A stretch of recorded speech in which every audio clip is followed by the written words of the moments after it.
on the Raw after WrestleMania. So Cena making his debut in this audio universe mode.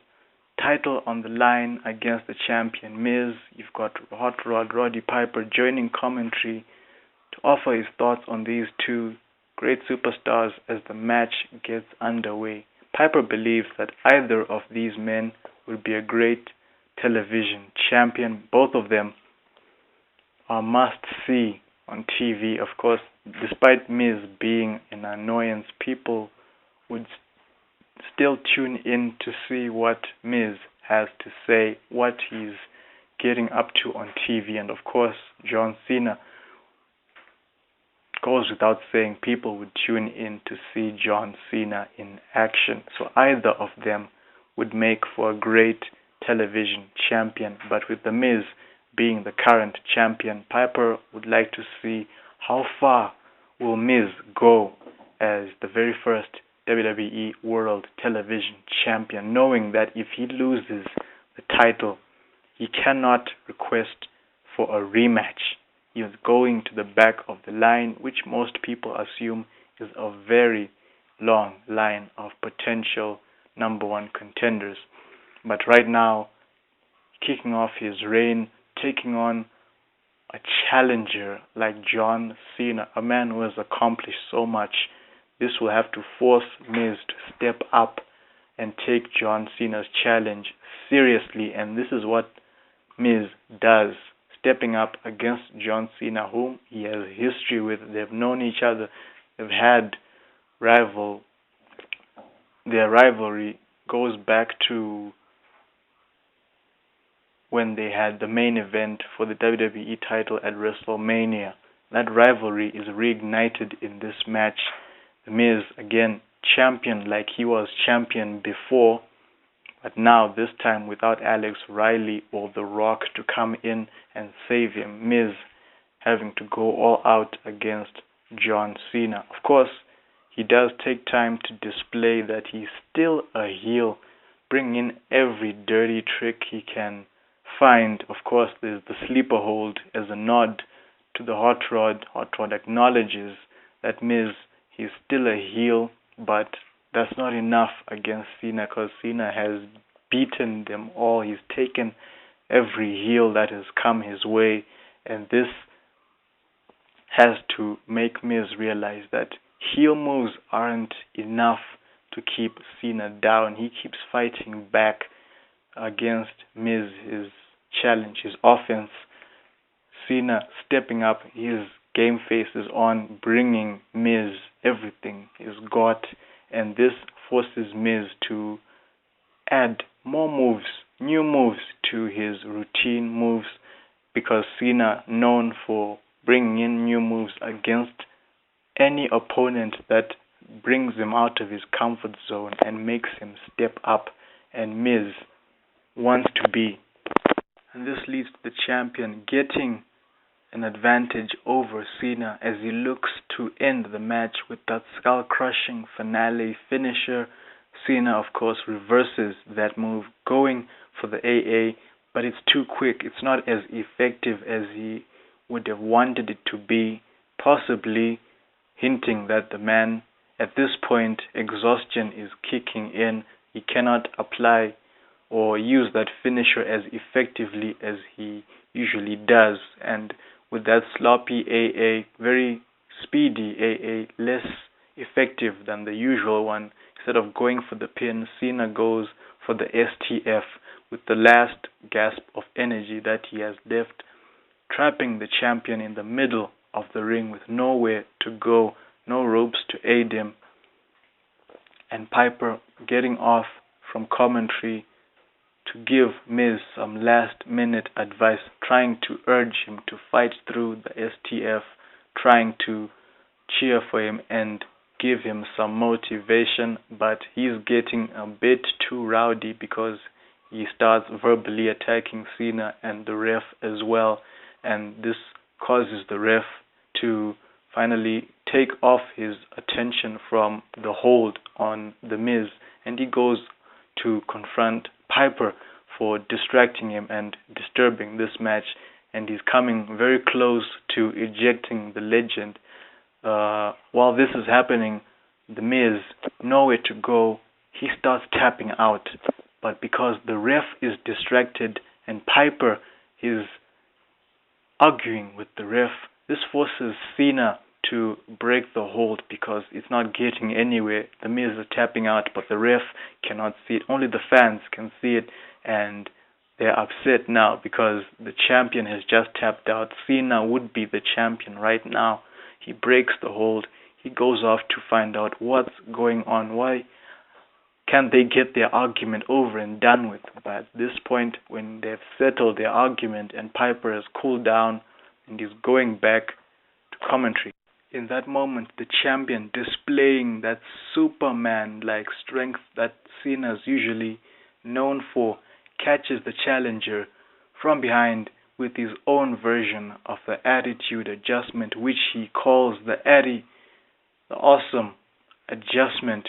Catching Cena with that move, and without going for the pin, without going for anything else, grabs a handful of John Cena's shorts as he goes for that schoolboy pin. The ref, unaware, quickly going for that 1-2-3, and The Miz gets his win over Cena. Shocking upset win, retaining the title. And Piper, well, he's surprised Miz managed to get that win. And of course, Miz, he doesn't waste any time in the ring because Cena, he's looking to get his hands on the Miz, but Miz quickly scrambles out of that ring, looking to celebrate with the Hot Rod. But Hot Rod is not in the mood. He sends Miz back into the ring, surprising the champion, who in turn walks into proper AA from the champion, from the challenger, for good measure, and Cena gets his one-up over The Miz as the Hall of Famer Piper walks away from the ring, having had his time during the match with the crowd and the fans. He got his time to shine. He got his time in the spotlight, and the fans couldn't be any more happier. But for Cena, the challenger for the TV title, he didn't get his win. What happens going forward? Will that be rectified? Because that was a quick pin from the challenger. Had it not been for Piper, Cena would be champion right now. What is the way forward? We would have to find out as this month pushes on. But that was my little tribute to the late Hot Rod, Roddy Piper, whom we lost during these past weeks while I was away. What a time to be a wrestling fan, ladies and gentlemen. We lost the Dream, Dusty Rhodes, a couple of months back, and now we lose Roddy Piper. I mean, honestly, if I have to say, one of the worst ways to find out about celeb, someone as big as Piper dying, would be, as a hashtag trend on Twitter. That's how I found out about him passing away. It was during this Hogan situation. I pop into Twitter, and in that list of hashtags that are trending at that moment, there was R.I.P. Piper, and next thing you know, I'm seeing all these messages of condolences, of shock and awe. Roddy Piper has passed away. I mean, with what was happening with Hogan, and now we lose Roddy Piper. What on earth is going on? So it's really unfortunate, and I feel for his friends, his family, all those fans who grew up watching this man, the greatest heel of all time, as he's called. He's gone. He's no longer with us. And so I wanted to find a way to just pay tribute to the man, and we have him featured in our main event tonight. And I'd like to say thank you to Piper for everything that he's done, and hopefully being an inspiration to all the heels that we've got today and heels that we will have in future, because right now a lot of people especially the likes of JR and maybe Stone Cold. They're not too happy about the caliber of heels that we have today. They're more of cool heels than true heels. So I think with Piper passing away, maybe they can now take some inspiration from this man, considered the greatest heel of all time. Take some pages from his legacy and, become the next great heels. So, thank you to Piper. May you rest in peace. And this marks the end of our Raw episode, Week 4, Episode 12, coming off of our first pay-per-view, Extreme Rules, as we move to the next pay-per-view, Payback. Maybe I can touch a bit on this past week's episode, this past Monday's episode of Monday Night Raw. Today is Wednesday, and I would say it was a decent episode of Raw.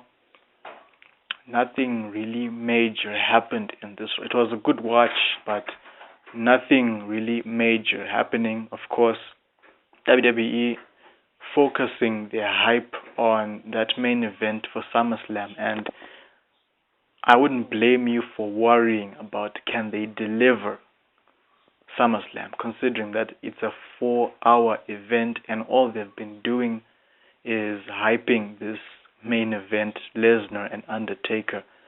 So you really wonder what else can they really deliver on this pay-per-view with all this hype that they are giving, not just the main event but SummerSlam as well. Can they deliver without disappointing fans? I certainly hope they won't disappoint, but in this episode of Raw they did announce 2 other matches for SummerSlam. You've got 4 teams competing for the WWE Tag Team titles, the champions, the primetime players defending the titles against the New Day, Los Matadores, and Lucha Dragons. Fatal 4-way for the tag titles, because it just seemed like these teams were just facing each other week after week looking for a number 1 contender. So rather than continuing that trend, why not just have all those top teams fight in one match at SummerSlam, hoping it will be a better match than the Elimination Chamber tag team match that they had at Elimination Chamber. Hoping we get a better match out of this fatal 4-way. Also happening at SummerSlam, we've got the Divas, part of this revolution, competing in a 3 versus 3 versus 3 team elimination match. Again, the revolution not turning out as as much as they're hyping it and all, not really turning out as we'd hoped, because now you'd have hoped that we would get a title match at SummerSlam for the Divas title, but instead we're getting this, and now you start to wonder if WWE has just started milking the hype for this revolution now, because you'd have expected them to by now split these women up into individuals, and at least we have a contender for the Divas title. I'm starting to think that perhaps they're just looking for a way to extend Nikki Bella's reign as Divas champion, just so she can eclipse the record set by AJ Lee. Should be at 296 days right now, and I think Nikki is at 260 something, 50 something days. So I'm assuming that's probably why they are holding off a title match, because I'd like to believe that when the title match happens, whoever's challenging Nikki Bella is going to defeat her for the title. So perhaps they're just waiting for her to bypass AJ Lee's record and then have the title moved on to someone else. I'm assuming our first number 1 contender will be Charlotte, because from the looks of it, they're pushing for Charlotte I think she's the one who's getting the singles matches. She's featured in tag team matches, and considering that she's Ric Flair's daughter, so it's not a surprise that she would get first dibs at the Divas Championship, and possibly she'll be the next Divas champion. And you wonder when we'll get Becky Lynch in singles competition on Raw or SmackDown without them pushing for her matches to be on main event, because I honestly wonder why they're keeping her there and at least have her singles match. Why not have her singles match on SmackDown? Because it just seems like they are not confident enough to have her on the two top shows in singles competition, much less on live TV on Monday Night Raw. And I'm wondering why not. If they have Paige in singles competition, they have Charlotte in singles competition, they have Sasha Banks in singles competition. What about Becky Lynch? What's going on? So I hope she'll get singles competition on Raw or SmackDown soon.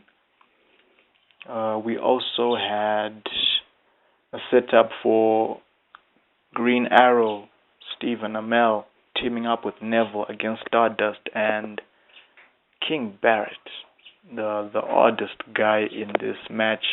You looking at King Barrett's record these past couple of months since winning King of the Ring, and now he's part of this high-profile match. Perhaps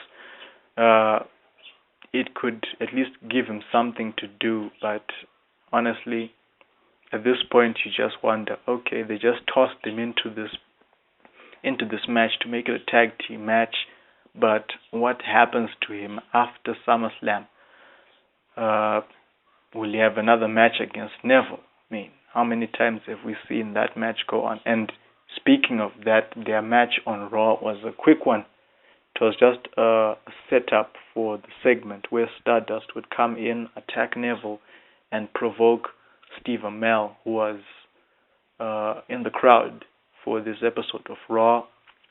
The provocation worked, and Amell, he jumped from the crowd into the ring, take down Stardust, and lay some blows on Stardust. He could actually put on a decent match against Stardust. So I'm hoping we'll get that at SummerSlam. At least have his time there made to good use, because you can imagine most people are not really into celebrities being part of WWE's wrestling programs, but with Amell and the way they've positioned him, he might actually put on a good match against Stardust. So I'm hoping with the time that they have leading up to SummerSlam, he gets some moves, maybe even get a finisher. That would be cool. If he can hit Stardust with the crossroads, but he calls it the Queen's Crossbow now. Maybe if he can hit Stardust with his own version of that move, that would be cool. That would be something we can see at SummerSlam, something people can talk about, something they can remember, they can take away from that 4-hour event. Of course, then we had Seth Rollins defending the WWE Championship against Randy Orton, who won a triple threat match which featured Cesaro and Kevin Owens. That was a good match, great match, and I have nothing against Randy Orton winning that triple threat match, because you wouldn't want either Owens or Cesaro thrust into a WWE title match so soon, and if you're going to have Seth Rollins win it, I mean, it would make them look bad. So keeping them, at least making them good in that triple threat match was okay, but let the win be for Orton, because he can take the loss. It doesn't damage him at all. So he won that triple threat match, went on to main event against Seth Rollins. They had a good match, decent, epic finish, super RKO from the top turnbuckle only to be ruined, the match, by Sheamus, who had an interview before the main event teasing a possible cash-in, but instead you have him come out during this match to cost Randy Orton the title, and you wonder, why would he do that when he's Mr. Money in the Bank? Rather than costing someone a match, wouldn't you want it to end and then cash in on the champion, whoever comes out as champion in that match? And even his attempt to cash in was a little awkward, because you could tell that he was just stalling, wasting time for Orton to come in and hit him with the RKO. So I didn't really find that. I wasn't very into that segment. I mean, I think it was rather disappointing. They should have booked it much better. Like, for example, they could have at least gone as far as Lillian Garcia, at least halfway into announcing that Sheamus is cashing in his briefcase. But before she gets to finish that statement, then you can have Orton come in and hit the RKO on Sheamus, and then you don't have the bell ring, but you at least have that sense of urgency that Sheamus was moments away from cashing in. The bell was about to ring and that match kick off, but well, we got what we got, and Sheamus didn't cash in.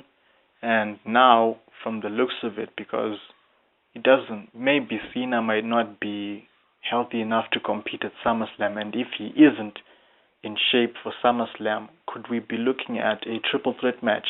Sheamus, Orton, and Seth Rollins. I mean, we had the triple threat match at the Royal Rumble. Seth Rollins was the Money in the Bank holder at the time. He was in this triple threat match with champion Lesnar and John Cena. So we could have a repeat of that, this time with Seth Rollins as the champion, and perhaps we can see how can he hang with Sheamus, with Randy Orton. How will he get out of that match? Another idea could be Kane returns and he gets to face Seth Rollins for the title. That's another idea. Not the best idea, but it's something at least to have a title match at SummerSlam. This is assuming if Sheamus and Randy Orton again are going to have a singles match at SummerSlam. This time, hopefully, it's with a stipulation, like with the briefcase on the line, for example, or like I've been calling a street fight. That's another idea. So, because you'd want the WWE title at least defended at SummerSlam, something for the main full-time guys in action, the WWE title, if in case that main event between Taker and Brock Lesnar doesn't live up to the hype that WWE is giving it. You never know. So just as a backup for that main event, in case it's not as good as WWE wants us to believe that it will be. So that ends my Raw review. It was a decent Raw, nothing major to take away from it. Of course, there was Daniel Bryan's return for a segment on Miz TV, but at this point you have to wonder, when will Bryan be in action again? When will he return to the ring? And you hope that WWE doesn't just bring him onto TV just to be in segments without any news of when he'll return to action. So I hope Daniel Bryan will come back, this time to announce when he'll return to the ring. And I wonder which title he will have his eyes on, the Intercontinental or the WWE title, because he didn't lose those titles. He had to drop them because of injury. So I'm wondering, where will he go when he returns? We saw the return of Ryback as well, hoping the triple threat match for the Intercontinental title at SummerSlam will be a good one. So again, this ends this episode. Raw Audio Universe is back.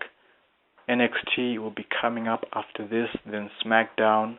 I hope you guys enjoyed. Looking forward to NXT and SmackDown.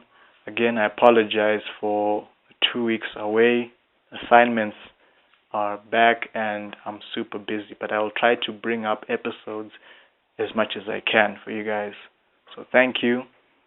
Look forward to NXT and we'll see you then.